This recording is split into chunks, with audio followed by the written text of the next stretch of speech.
Hey everybody, it's Jason Blaha here, and once again it is time for my client Gustov's vlog. And so his stuff's a little different from some of my people. I know a lot of people are really used to my strength people, my power lifters. Gustov's goals are entirely aesthetic and physique. Now, that being said, we still do heavy barbell lifts. Why? Because they're part of bodybuilding. And if you're a drug-free bodybuilder, you really do need to build a base. And he's more of an intermediate lifter. He's got, about, I want to say about 2 years of training under his belt. So again, younger guy. So he's about 20 years old. I would say he's actually the youngest client I have right now. Now that I think about it, out of all my clients, he is literally the youngest client I have. But here's the thing.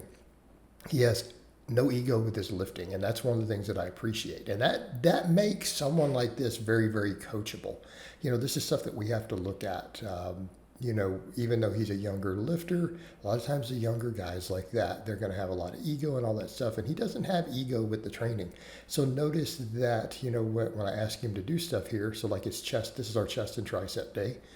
Everything is strict, everything's paused. He's taking stuff through the full ranges of motion. There's no cheating. Okay?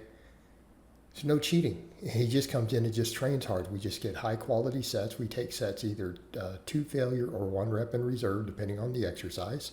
And we just work all the angles and we just progressively overload him. Now, if we're not feeling a movement or something starts to hurt or get inflamed, we change stuff. And we had to do some of that already. So for example, look at our chest and tricep day. All right, what do we do here? We do a flat bench, we do an incline bench, and he does dumbbell decline. And then we do 3 sets of press downs to failure. Now, that being said, may I eventually add extra arm work? Maybe. But I feel like for him, because we're doing more moderate volume, we're on a split, I'm really only doing 1 isolation for biceps, for triceps, for side delts, so on.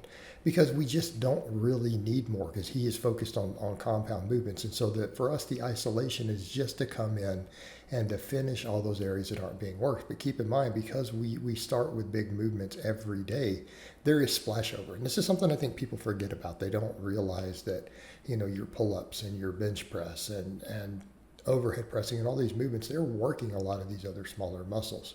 So really what we're looking at for a more intermediate lifter, we don't need a lot of isolation. We need some. We absolutely need some. But if we focus on the big movements, there's splashover. And because, let's say for the chest day, we do 3 different chest angles, right? There's a lot of other muscles. They're all compound movements. Okay? So when we're coming in doing the triceps, it's just finishing them, keeping in mind pull-ups work that long head. The overhead pressing works some of the triceps. So we're getting splashover every day. It is continuing the muscle protein synthesis. So with some of that stuff, I really just want to get in and finish those triceps. Now, as he gets bigger and more advanced, do we need to start paying more attention, saying, do we need a couple of tricep exercises?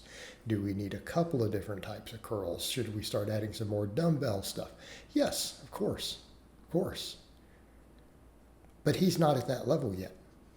And it's just simply unnecessary. We're coming in trying to get good, efficient, effective training in. So if we would then look at his back day, because barbell rows nauseate him, he just can't do them. He threw up on me one day.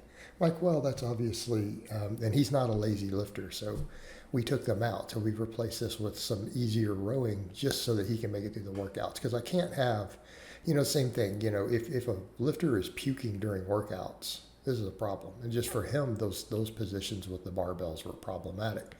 But since we do a weighted pull-up, we're kind of covered. We can come in and just do machine type stuff, chest supported stuff, and that's what we do. So again, afterwards I have him do the cable rows and we do those incline dumbbell rows, so we hit a couple different angles.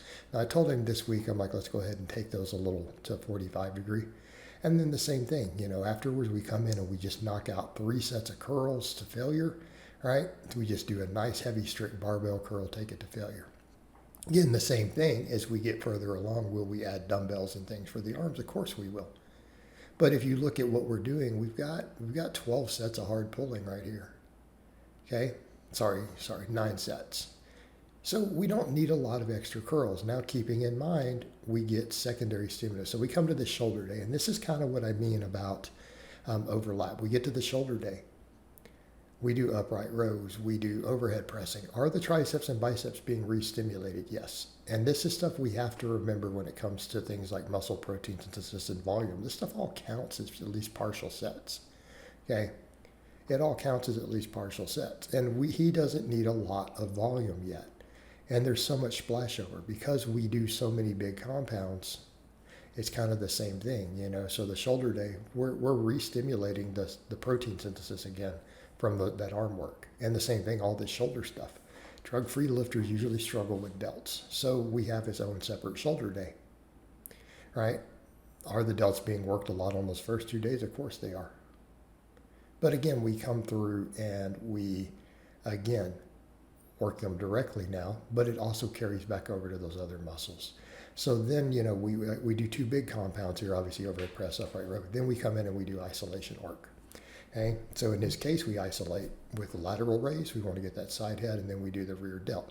Now, the difference here with the shoulders, people say, so why aren't we getting that exacting with the arms yet? Because in this case, drug-free lifter, and he's taller, getting that width is hard.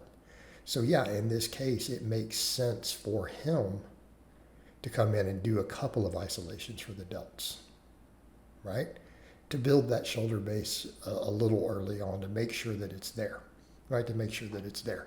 And because it's also a weak link for him already, which again, very, very common for a drug-free lifter, for their delts to lag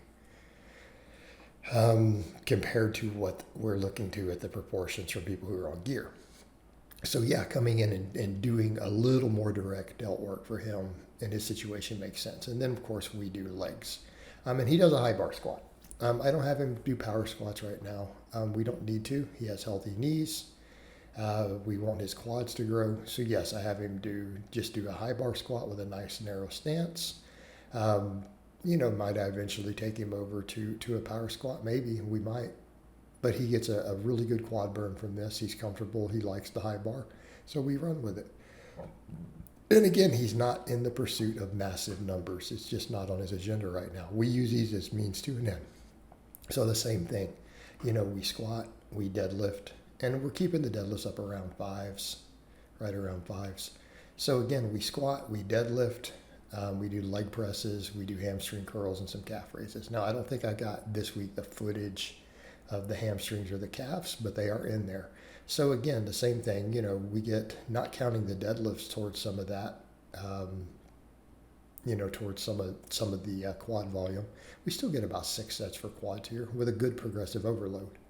Okay, we just try to focus on some progressive overload here, some big movements, and then of course hamstrings I do make him isolate, and then calves we've started isolating. So again, making sure those other areas are getting hit, and that's how we view the isolation work. We're looking at it saying, do we have muscles that we need to for a bit of balance and development because of the programming? Do we want to isolate them? And that's what we do as needed. As he gets more advanced, we do more isolation work. So I hope it's been informative, and I'll talk to you guys and gals next time.